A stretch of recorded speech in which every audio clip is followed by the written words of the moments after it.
Well, turning now to St. Paul, Minnesota's legislative session continued today as the House DFL continued to deny the chamber a quorum by not showing up.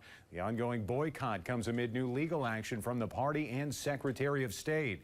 Northern News Now's Quinn Gorham brings us the latest on all this mess from down in St. Paul.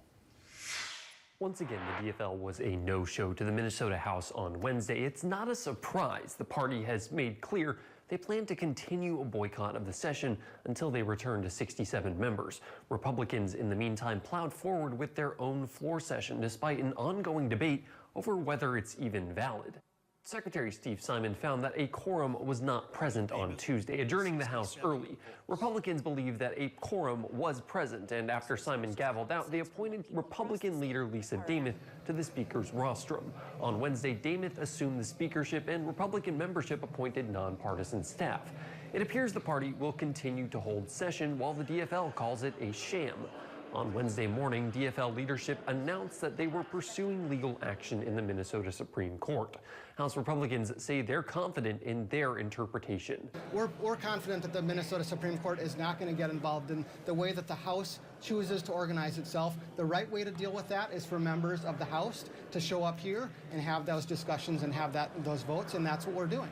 A spokesperson with Secretary Simon's office let us know that while he intended to return to the House until a quorum was present, Republicans made clear they would deny him entry. He did not try to enter on Wednesday afternoon.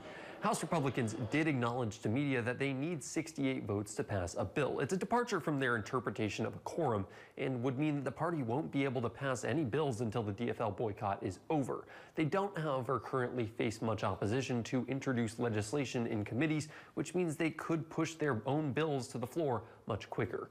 Reporting in St. Paul, I'm Quinn Gorham.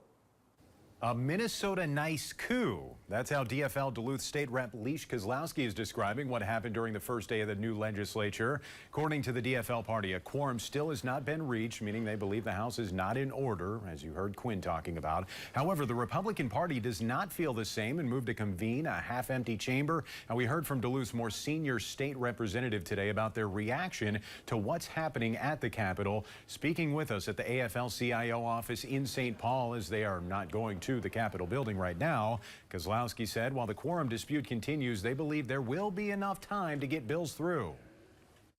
I think there's still a lot of time on the clock that we're able to make sure that we do pass a budget, that we can look at bonding bills, that it's a budget year, and let's bring some good proposals forward. As for making a salary but not being in session, Kozlowski said they're continuing to meet with constituents and building on laws and bills that were passed last year.